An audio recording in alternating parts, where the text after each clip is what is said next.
لیکن جو حجت الاسلام ہے متوسط درجے کی کتابوں میں، یہ اصل اس کا اجمال ہے. یہ سمجھیے کہ حجت الاسلام متن ہے اور تقریری دل پذیر اس کی شرح ہے. تقریری دل پذیر وہ پوری نہیں ہوئی اور حضرت اس کے تتمے سے پہلے انتقال کیے گئے، لیکن اسلام کے عقائد کی حقانیت انہوں نے فزکس کے قواعد سے، کیمسٹری کے قواعد سے، اور اسی طرح حساب اور ریاضی اور علم الحنسہ کے قواعد سے ثابت کیا ہے کہ انسان کا عقل بالکل دنگ رہ جاتا ہے. تو تقریر دل پذیر بھی اس سلسلے کی بہترین کتاب ہے، وہ آج کل ملتی ہے. اور میں یہ کہوں گا کہ سب سے یہ کہیے کہ اغلق کتاب حضرت کی کتابوں میں آب حیات ہے، وہ اس سلسلے کی سب سے سخت کتاب ہے. جو لوگ حیات النبی صلی اللہ علیہ وسلم کے اجماعی عقیدے سے انکار کرتے ہیں، ان کے رد میں یہ کتاب لکھی گئی ہے. اور اصل میں اس عقیدے کا انکار روافض نے بھی کیا تھا اور دوسرے اہل بدعت بھی کرتے ہیں جو اعتقادی بدعتی ہیں. تو حضرت نے پھر ان کے جواب میں یہ کتاب لکھا. تو یہ بھی بہترین کتاب ہے، لیکن اس کا مطلب یہ نہیں کہ کوئی نہیں سمجھتا. ہمارے بہت بڑے عالم جو اب اللہ کو پیارے ہو گئے ہیں، حضرت مولانا قاضی حمید اللہ جان صاحب رحمۃ اللہ علیہ گجرانوالہ کے محقق عالم تھے صحیح معنوں میں، اور انہیں معقولات اپنے زمانے کے بڑے بڑے لوگوں کے سامنے پڑھے تھے اور پھر اس خوب پوری زندگی تدریس بھی کی تھی. جو حضرات ان کے شاگرد رہ چکے ہیں بخوبی ان کو جانتے ہیں. تو آخری عمر میں ان کے زیارت اور ملاقات کے لیے میں گیا تھا ان کے گھر پر، تو انہوں نے مجھے خود فرمایا کہ میں نے آب حیات کی شرح شروع کی ہے اور تقریباً 20 صفحات کی شرح بھی لکھی ہے. شرح کا طرز بھی مجھے بتایا کہ پہلے میں عبارت کے مجمل لیتا ہوں کہ اس کا مجمل مطلب یہ ہے، پھر تفصیلی مطلب یہ ہے، پھر اس کے متن کو لیتا ہوں. اور انہوں نے کہا کہ کتاب کی 22 صفحات یا 20 صفحات کی شرح مکمل ہو گئی، لیکن اس کے بعد وہ فوت ہو گئے اور وہ کام جو نا ادھورا رہ گیا.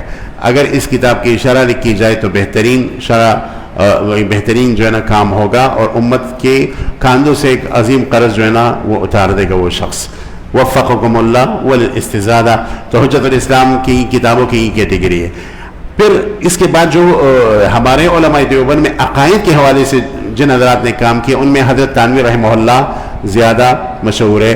حضرت تھانوی کی کتابیں تو بہت ساری ہے، لیکن سب سے بہترین کتاب ان کی الانتباہات المفیدہ فی حل الاشتباہات الجدیدہ ہے. دیکھیں ہم جنود کے قائل نہیں، درس نظامی میں جب بھی کسی مفید کتاب کے داخل کرنے کا ضرورت تھا تو ہمارے کابل نے داخل کیا ہے، اسی وجہ سے درج خامسہ میں اس کو داخل کیا ہے. میں آپ سے یہ کہوں گا بلا جھجک، اگر کوئی ساتھی الانتباہات المفیدہ کو سمجھ کر پڑھے اور ان کے قواعد کو ازبر کرے تو خدا کے قسم کسی ملحد کے سامنے، کسی زندیق کے سامنے، کسی منکر خدا کے سامنے نعوذ باللہ وہ کبھی بھی لاجواب نہیں ہو سکتا. بس یہ ہے کہ اس کتاب کو ازبر کرے.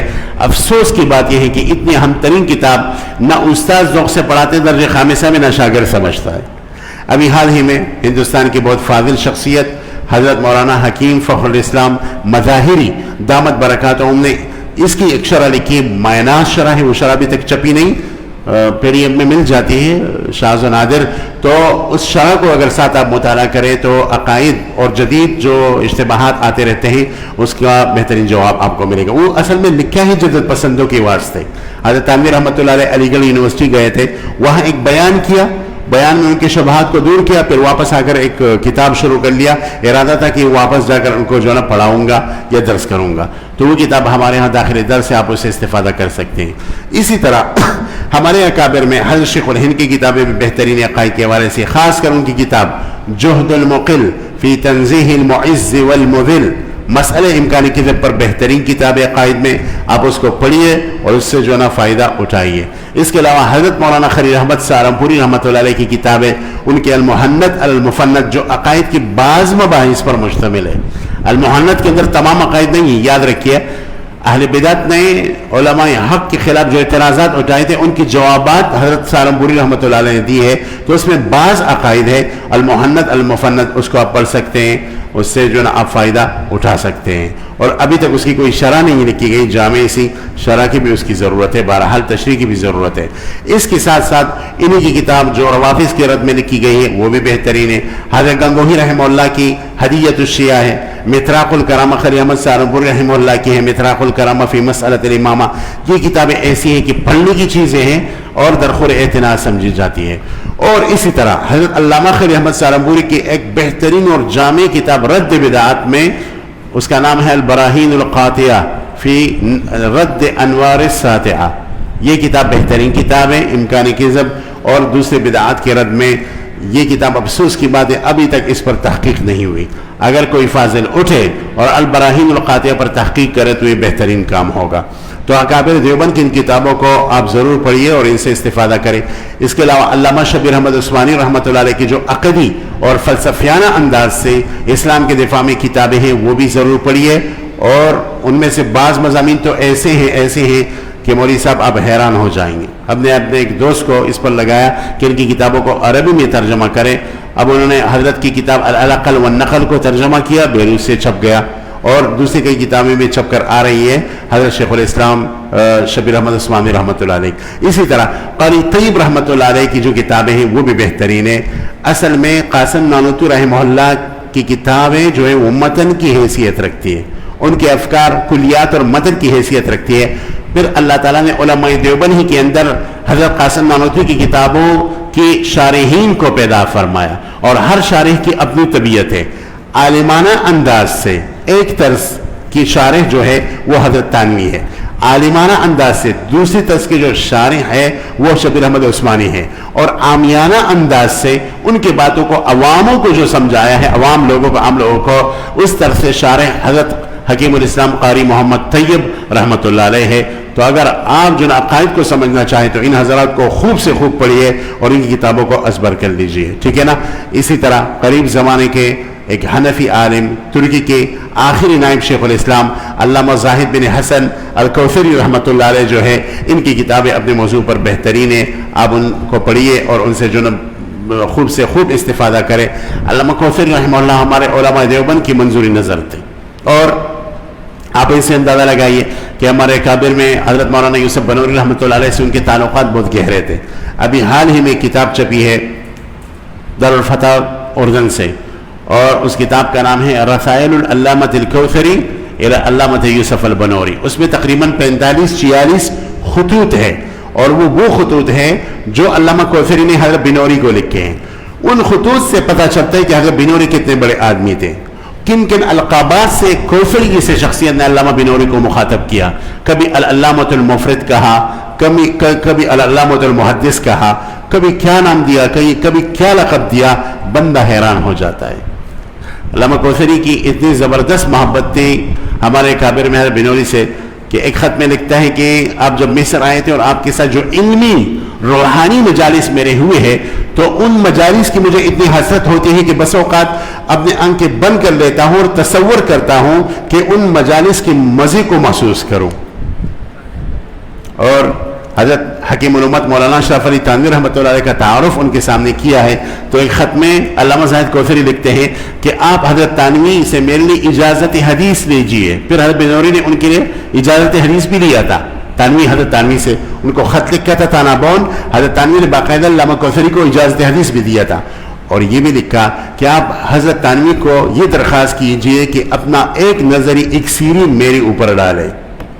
اپنا ایک نظر یعنی تھوڑی توجہ کریں. خواص کی اصطلاح ہے، عوام عام طور نہیں سمجھتے، عام طلبہ بھی نہیں سمجھتے. ایک نظری اکسیری میرے اوپر ڈالے. تو یہ اس بات کی دلیل ہے کہ علامہ کوثری ہمارے علماء دیوبند کے عاشق تھے.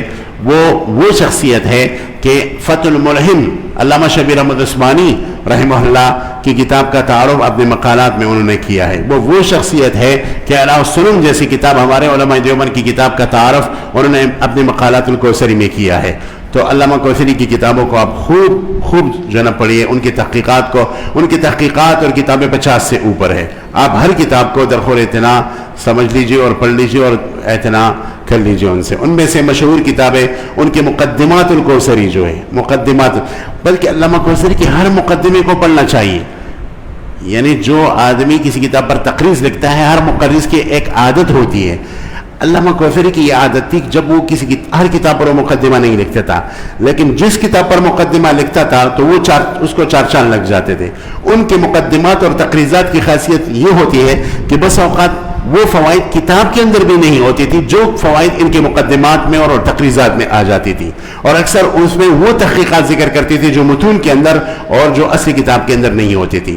تو ایک عرب عالم نے ان کے تمام مقدمات جو تقریباً 57-58 مقدمات پر مشتمل ہے وہ کتاب ایک جگہ جمع کیا ہے، اس کا نام رکھا ہے مقدمات الکوثری. اول سے لے کر تمت تک ان مقدمات کو پڑھیے اور ان کے اندر آپ کو بہت بہت فائدہ ملے گا. اچھا ایک اور بات کہ علامہ کوثری کی عربی کی جو حیثیت ہے وہ بھی بہت اونچی ہے. اگر آپ یہ مطلب سمجھ لیجئے کہ آپ اپنے آپ کو ادیب بنانا چاہتے ہیں اور ساتھ ساتھ متکلم بنانا چاہتے ہیں تو علامہ کوثری کی مقدمات کو پڑھیے. اسی طرح مقالات الکوثری یہ بھی پڑھیے. مقالات الکوثری تو خود حضرت بنوری رحمۃ اللہ علیہ نے HM سے کس زمانے میں چھاپا تھا اور اب تو عام طور مل جاتی ہے. اسی طرح ان کی کتاب السیف الثقیل فی رد علی ابن زفین وہ بھی ضرور پڑھیے. کتاب الاسماء والصفات البیہقی پر ان کی جو تعلیقات ہیں اور مقدمہ ہیں وہ بھی پڑھیے. اور اس کے علاوہ دوسری جو ان کی کتابیں تحقیقات ہیں ضرور پڑھیے اور ان سے استفادہ آپ کر لیجئے.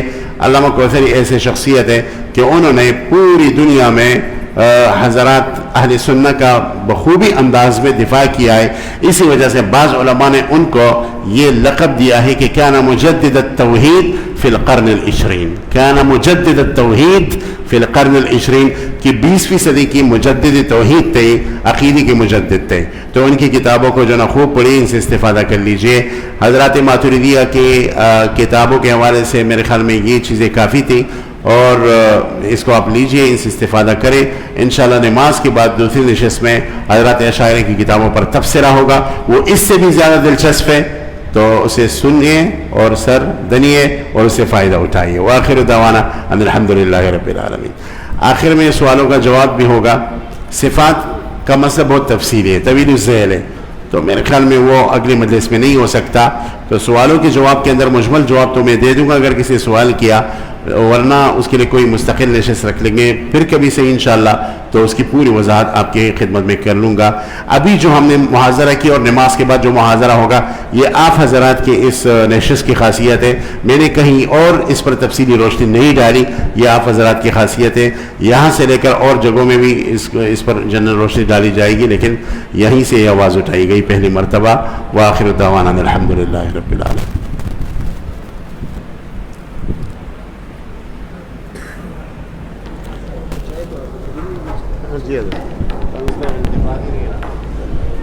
ساتھ لے جائے ساتھی عابد، ساتھی صفوں میں جو ہے وضو پر کی جگہ موجود ہے اور وہاں جا کے وضو کرے. یہ فارم چھوٹے یہ فارم ساتھیوں کو دیے گئے ہیں، فیڈ بیک فارم. اس میں آپ لکھیں، اپنا اندراج کریں، نمبر کا بھی اندراج، آپ کو کیا فائدہ ہو رہا ہے کس طرح سے، تو وہ ساری تفصیل آپ اس میں درج کریں.